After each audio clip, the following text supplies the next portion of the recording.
This is News Today with WDW News Today. I'm Tom Corless of WDWNT.com, and here now are the top Disney park stories from around the world for May 30th, 2022. During the Parks panel at Star Wars Celebration Anaheim, Imagineer Scott Trowbridge said of Star Tours on stage, quote, "And so are we done? You know what? I think we're going to do some more scenes." No details have been released yet on specifics, but again, this is announcing that there will be new scenes coming to Star Tours at destinations around the world. Of course, the last time there was a new scene was the release of Star Wars: The Rise of Skywalker in 2019. Star Tours can currently be found at Disneyland Park, Hollywood Studios, Tokyo Disneyland, and Disneyland Paris. They didn't say specifically which parks it would go to, but obviously the last time they updated all the scenes, they all got them. So there's no Star Wars movies coming out. There's Star Wars shows on Disney Plus, so should we assume we're getting a scene from The Mandalorian? Are we getting something from Obi-Wan or Book of Boba Fett? We'll have to wait and find out, but new scenes are coming. Star Tours ain't going nowhere. After the success of the 2020 vote to choose the next legacy lightsaber hilt to land at Dok Ondar's Den of Antiquities, the Disney Parks blog is inviting guests and fans to once again cast their vote for the next legacy lightsaber hilt. The choices are Jocasta Nu, Master of the Jedi Archives from Star Wars Attack of the Clones, Sifo Dyas, Jedi Master and original Commissioner of the Clone Army from Star Wars The Clone Wars, Quinlan Vos, a Jedi Master from the Star Wars The Clone Wars series, Depa Billaba, a Jedi Master from Star Wars The Bad Batch, Barriss Offee, a Jedi Knight from Star Wars Attack of the Clones, turned Darkside user in the Clone Wars, Kanan Jarrus, the Durotagonist of Star Wars Rebels, and appeared, of course, in Star Wars The Bad Batch as well. Fans can vote on the Disney Parks blog now through June 10th. Results will be announced later this summer. Plenty of new details were revealed surrounding the upcoming Star Wars Cargo Bay and Star Wars Hyperspace Lounge, both aboard the Disney Wish cruise ship, which is sailing starting in July. In the kids' area, Star Wars Cargo Bay, kids will take on the important role of creature handlers as they learn to manage a mischievous menagerie of exotic beings from across the galaxy, including a porg, lothcat, wart, and more. During the interactive Star Wars Creature Challenge experience, the newly minted caretakers will be put to the test as they help feed the lifelike creatures and encounter some of the most dangerous beings in the galaxy. And you see there's a really cool-looking porg, which we think is an animatronic, and it's very exciting. Meanwhile, over at the Star Wars Hyperspace Lounge, the folks at Imagineering are testing out some new ideas, which may or may not make it aboard. One such idea is to serve drinks in a Camtono safe, which was seen in The Mandalorian, of course, also was an ice cream maker in the original trilogy. We got a peek at what they're testing, but they wouldn't commit to if this is going to be how they deliver some of the drinks or not. Of course, they just started selling these at Galaxy's Edge at Disneyland as a thing you could actually sort of use as a safe, but we'll have to wait and see if it's part of the lounge. Stay tuned to WDWNT. We are actually going to be on that DVC member cruise in July. It's the second ever cruise on the Disney Wish, and we'll bring you lots of coverage. As the global peanut butter recall expands to cover more brands, products, and locations, Walt Disney World has now discontinued all food items containing the ingredient. Whether their supply was directly affected or it's just out of an abundance of caution is unclear, but at least for now, guests won't be able to find any products containing peanut butter anywhere on Walt Disney World property. I learned this very sadly last night at the Flying Fish when I could not order the peanut butter freeze, which is the best dessert drink on earth, if you ask me. With Star Wars Celebration in the rear view, a ton of new merchandise is arriving at Galaxy's Edge here at Walt Disney World, finally. Die-hard Star Wars fans will absolutely melt with excitement when they see this. It's Darth Vader's destroyed helmet, which is now available at Dok Ondar's Den of Antiquities at the studios for $350. There's also a new line of 2D signs available, including Dok Ondar, the Shadow Collective Syndicate, the Imperial Insignia, the Sith Eternal Crest, the Knights of Ren, and Darth Vader. They're $49.99 each. Meanwhile, the first rechargeable legacy lightsaber hilt was released at Dok's. It's the Darth Sidious saber. It's $159.99. The end cap comes off, and this is where you can plug in that charging device. This is a great change, by the way. The hilt comes in a black case, and the feather-like Sith Eternal logo is in silver on the red circle at the clasp of the case. You'll also find a new Rey plush for $22.99 at the Toydarian Toy Makers in the market. And then over at Droid Depot, you can grab that R2-D2 metal dome for your astromech unit for just $29.99. Did you know you can support the entire team behind this show and others by joining the WDWNT Inner Globe Society? You can do that at patreon.com/WDWNT. Get access to exclusive content, discounted show and event tickets, including that for the WDWNT 15th anniversary event this July, and more. A special shout out to all the WIGS members watching the show who make it happen each and every week. Another great way you can support the channel is by shopping with the Carousel of Products at carouselofproducts.com. Our newest product celebrates Pandora, the World of Avatar's 5th anniversary. It is a limited edition of 100 pin. That's it. They're already halfway gone. So make sure you get yours again, carouselofproducts.com. Our pins are just $8. We try to keep things very reasonable.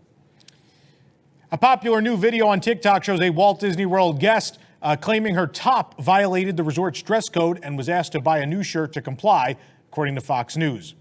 User Nicole de los Reyes uploaded the video. It shows her near Disney's boardwalk saying, quote, "Guys, it happened. I got dress coded at Disney and I was told to leave or get a shirt, so we're going to get a shirt." In the video, de los Reyes wears a white low-cut but not transparent crop top tied in the middle. She later clarified, adding, quote, "At entry, I got stopped and was told they don't allow tie front tops. Whack." So I had to either leave and change or buy merchandise. The video, which has over 1.3 million views as of the reporting of this, has garnered both support and criticism. One commenter pointed out that while she was asked to change her top, Ariel wears a seashell bra while meeting guests. I mean, joke's on them. Disney World hasn't paid to bring that meet and greet back. But some noted that the resort's dress code is readily available on their website, claiming she should have been aware of it. The dress code states that Disney reserves the right to deny admission to or remove any person wearing attire that is considered inappropriate or attire that could detract from the experience of other guests. If you review this girl's TikTok channel as well, or page or account, whatever you want to call it, clearly this was the response she wanted also. She was kind of fishing for this, and maybe the belief is she wanted a free shirt. You may remember another story we did last year where they were actually just handing people, taking them to the store and handing them a shirt for free to put on. I think so many people have attempted to take advantage of this now that Disney now is like, you know what, we ain't giving you a free shirt. You're not getting it. And so now they force you, they're like, leave or you can go buy one. And that's the policy now. She claims she wasn't doing it on purpose, but I watched some of the videos and she's definitely insinuating that she was like aiming for it. So you decide. Let us know in the comments what you think. And if Disney should give these people shirts or not. Monorail Teal has returned to service on the Magic Kingdom monorail line after a major refurbishment. The monorails, of course, have been undergoing these refurbishments one by one for the past few years now. The deltas on Teal stripe are now black, which matches most of the other monorails in the fleet. The accordion sections were either thoroughly cleaned or replaced. They look brand new. And the interior has a more drastic change than the exterior. Previously, the bench seats were teal and the cabin walls were gray, and now the walls are teal with the Walt Disney World logo pattern. The Walt Disney World monorail system and Monorail Teal are printed along a solid stripe at the center of the wall, and the bench seats are now light gray, and a teal stripe runs around the ceiling. The carpet fabric on the walls and doors has also been replaced, and according to cast members, it's the first time they ever were. I don't know if I believe that necessarily, but they're saying that's what happened. Well, either way, it looks great. If you visited Tomorrowland at the Magic Kingdom back in 2017 or 18, you may remember iCan, an interactive atmosphere robot or showbot. iCan has been absent from Walt Disney World for a few years now, but he was brought back at least temporarily to deal with crowds for the opening of Guardians of the Galaxy Cosmic Rewind at EPCOT. So if you're visiting World Discovery, you'll find iCan roaming near Test Track, Mission Space, and Cosmic Rewind. He'll walk around interacting with guests, telling jokes. We actually heard some rather funny stuff out of him this weekend. At one point, a guest was filming his chest plate, which has on his screen an image of EPCOT, and he told the guest, "My eyes are up here," and I nearly died. It was pretty great. So you can catch iCan now in EPCOT, at least for the summer, we believe. Not sure when he's going to go away, and if you can't catch him, you can watch a video right here on our YouTube channel. Half of Alien Swirling Saucers in Toy Story Land at Hollywood Studios is now closed and surrounded by construction walls. The other half of the ride is still operating as usual.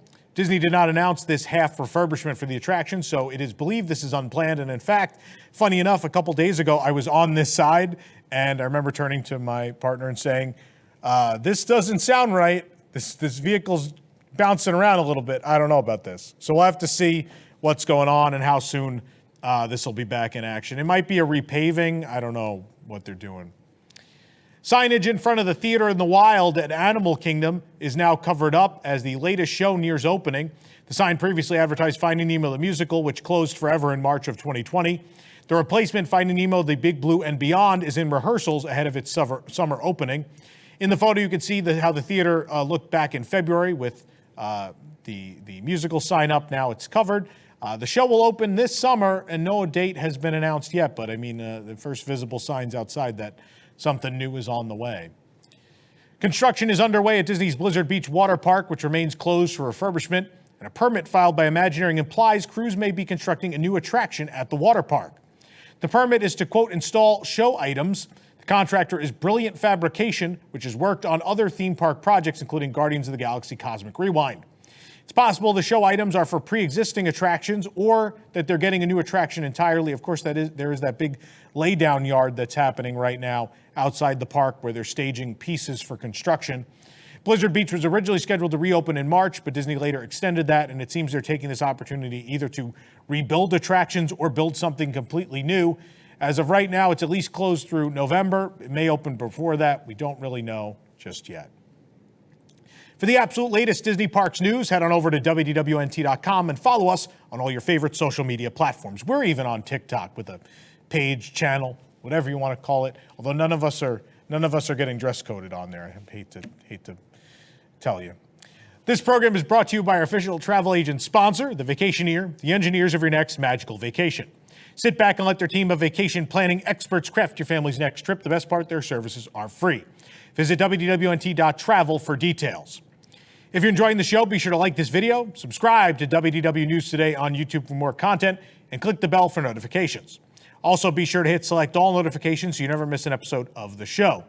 Another thing you shouldn't miss, it's up on the channel right now. I did an unboxing of all this really cool new Infinity Stone, Infinity Gauntlet merchandise that's being sold at EPCOT at Walt Disney World. So check it out. It's all brand new product exclusive to the Disney parks, and we had to open it up and see what they do. So watch that video here. And of course, since Cosmic Rewind did open over the weekend, we do have plenty of coverage of that on our site. If you want to see every single merchandise item that was released with pricing, there is a post on the site.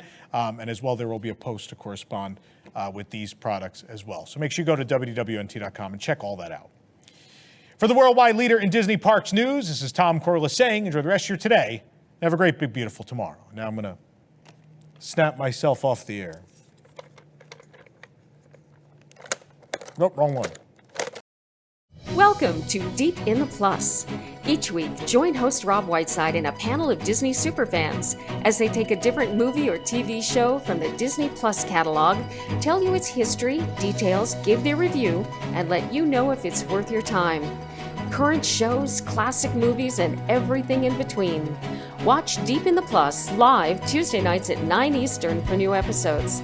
Or catch Deep in the Plus anytime on YouTube at unplannedDowntime.com.